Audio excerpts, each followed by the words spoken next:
Hello everyone, welcome to third video. ये मेरा third video है। इससे पहले मैंने जो दो वीडियो बनाए जिसमें मैंने कर्मास के बारे में और हमारे जो मैनिफेस्ट के बारे में बताया था। और आज का जो वीडियो है ये है लॉ ऑफ एनर्जी के बारे में।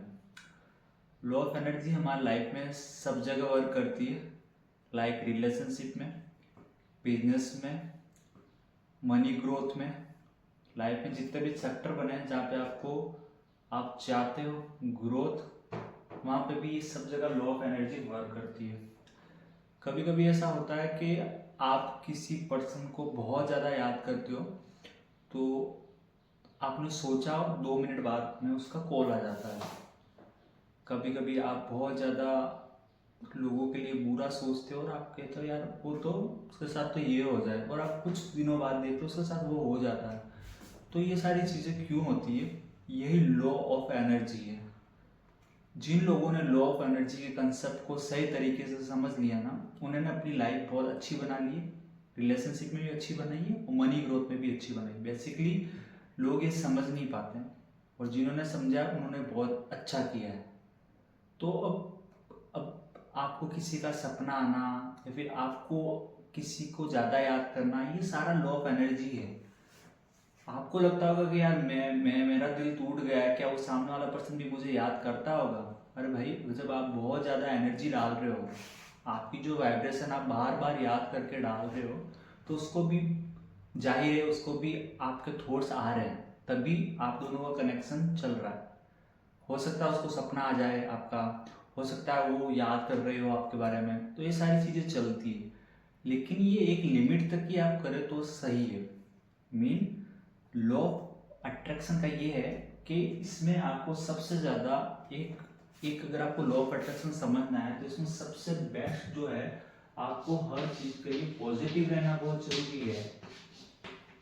पॉजिटिव इन द सेंस, मतलब कि इसमें आपको खुद को पॉजिटिव रखना बहुत, ये ही सबसे ज़्यादा मैनेजिंग है इसको मेंटेन रखने के लिए।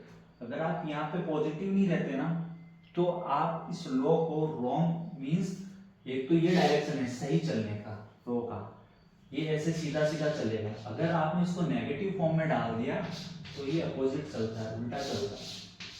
उल्टा लाइफ जो आपने रिजल्ट मांगा था वो तो नहीं मिलेगा, लेकिन आपने नेगेटिव, अभी अभी आप किसी रिलेशनशिप में हैं, आप अगर ये बोलते हो हाँ भाई मेरा जो भी था झगड़ा वो मेरे पास, मेरा सब सही हो जाए, मैं खुद को माफ़ करता हूँ, अगर मैंने कोई गलती की तो मैंने उसकी कोई गलती है तो माफ़ करता हूँ, बहुत जल्दी हम मिलेंगे, बहुत जल्दी हम साथ में एक बार खाना खाएंगे, अगर आप ऐसे थॉट्स क्रिएट करते हो माइंड में और उस थॉट को विजुलाइज करते हो, अनकॉन्शियस हमारे जो हमारा अचेतन मन हो उसमें विजुलाइज करते हो, तो आपको रिजल्ट बहुत जल्दी 20 डेज, 21 डेज या फिर 1 मंथ में आपको रिजल्ट दिखेगा। उस पर्सन का सामने से कॉल आ सकता है, टैक्स आ सकता है, आपकी अंडरस्टैंडिंग वापस बिल्ड हो सकती है अगर आप कॉन्सिस्टेंटली पॉजिटिव थॉट में रहो। आपने सोचा अच्छा, 5 मिनट अच्छा सोचते हो, 5 मिनट बुरा सोचते हो, अरे यार ऐसा कैसा, मेरी तो गलती ही नहीं थी, भगवान करे उसके साथ ये हो जाए, वो दुख देखे जैसा उसने मेरे साथ किया उसके साथ भी वही हो। अगर आप ऐसा थॉट भी ला रहे हो, वो दोनों थॉट मिक्स ला रहे हो, तो कोई चांसेस नहीं है कि आपकी जो लॉ ऑफ एनर्जी अच्छे वर्क करे, उसका रिजल्ट आपको नेगेटिव फॉर्म में ही मिलेगा। तो लॉ ऑफ एनर्जी बहुत कंसेप्ट यूज होता है, ये आज से नहीं हो रहा है, भगवत गीता के टाइम से कंसेप्ट यूज हो रहा है।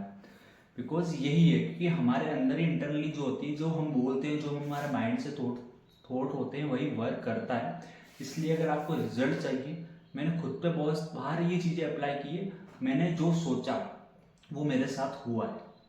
इसलिए मैंने खुद को एक टाइम पे समझा लिया कि भाई मैं पॉजिटिव सोचूंगा तो ही रिजल्ट आएंगे, और लिटरली मैं जो भी पॉजिटिव सोचता हूँ वही मेरे लाइफ में रिजल्ट आता है और मैं बेटर हूँ अपनी लाइफ में।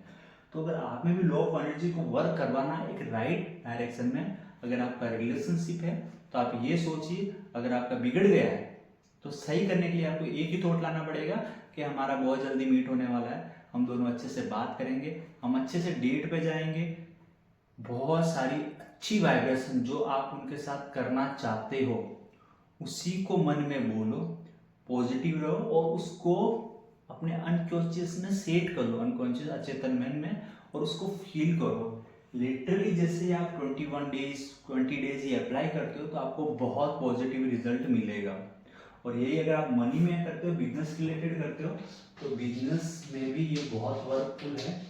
और आपके डेली रूटीन में भी, आपकी फैमिली में भी, अगर आप डेली रूटीन में अपने मम्मी पापा के साथ, भाई बहन के साथ रहते हो, तो आप उनके लिए पॉजिटिव ऑरा ही क्रिएट करें, पॉजिटिव चीज़ें ही बोले, लिटरली बहुत अच्छे बेनिफिट रिजल्ट आते हैं। क्योंकि लॉ ऑफ एनर्जी ऐसी है कि आप जो बोलते हो वो लिटरली होता है। होना इन द सेंस, भले वो आपकी एनर्जी किस समय किस हाई फ्लो पे रहते हैं, यू हैव नो आइडिया। कुछ दिन का टाइम ऐसा भी होता है कि आपकी एनर्जी एक टॉप लेवल पे रहती है, आपका माइंड एकदम शांत है, आप सुबह उठे माइंड एकदम शांत है, कोई भी दुनिया की आपकी बसड़ दिमाग में नहीं चल रही है। उस समय आपने जो भी थॉट क्रिएट किया, एक बार, दो बार, तीन बार, कंसिस्टेंटली वही थॉट क्रिएट हो रहा है उठते ही, तो आपकी वो चीज़ होगी, डेफिनेटली होने के चांसेस है। क्योंकि आपने अपनी माइंड को उस फ्लो में डायरेक्शन दिया जहाँ पे वो माइंड पूरा खाली था, वो एनर्जी। क्योंकि देखो करंट का झटका भी क्या होता है, करंट एक बड़ा करंट आता है तो कितना बहुत बॉडी को पूरा नुकसान देता है, और एक हल्का सा वाइब्रेशन आता है तो हमें थोड़ा सा वो झंझनाहट सी होती है। वैसे ही आपके डायरेक्शन में, किस डायरेक्शन में, किस फ्लो में बोला गया वर्ड कितना हार्ड हो सकता है, यू हैव नॉट आइडिया। इसलिए अपने वर्ड्स को, means law of energy means किसी के लिए भी अगर आपका कोई गलत डायरेक्शन है तो उसको शांत रखे, मत बोले। और स्पेशली खुद के रिलेशनशिप में, खुद की ग्रोथ में, खुद के लिए कोई भी गलत लो यूज ना करे, खुद को गलत ना बोले, मीन्स गलत इन द सेंस उसके लिए गलत ना बोले, अपने रिलेशनशिप में गलत ना बोले। कोई भी चीज हुई है तो माफी मांगे और डिस्कस करें और मैनेज करें और लॉ ऑफ एनर्जी का यूज करें, लिटरली चीजें रिजल्ट देती है, बहुत सारे अच्छा रिजल्ट आएगा आपको भी अगर आप लॉ ऑफ एनर्जी के कंसेप्ट को सही तरीके से यूज करना है। यूज इन द सेंस बस उसके बारे में अच्छा सोचना है, मन में अच्छा फील करना है और उसको अप्लाई करना, आपको बहुत अच्छे रिजल्ट मिलेंगे। आई होप आपको समझ आया होगा कि मैं किस वे में बात कर रहा था। अगर आपको वीडियो अच्छा लगा है तो प्लीज़ वीडियो को शेयर जरूर कीजिएगा, लाइक भी कीजिएगा, और चैनल पे नए हैं तो प्लीज़ सब्सक्राइब कीजिएगा। अगर आपको किसी और रिलेटेड कोई है आपका टॉपिक तो आप मुझे कमेंट सेक्शन में ज़रूर बताइए, जिससे मैं अच्छा वीडियो उस पर भी बनाऊँ। Thank you so much for watching.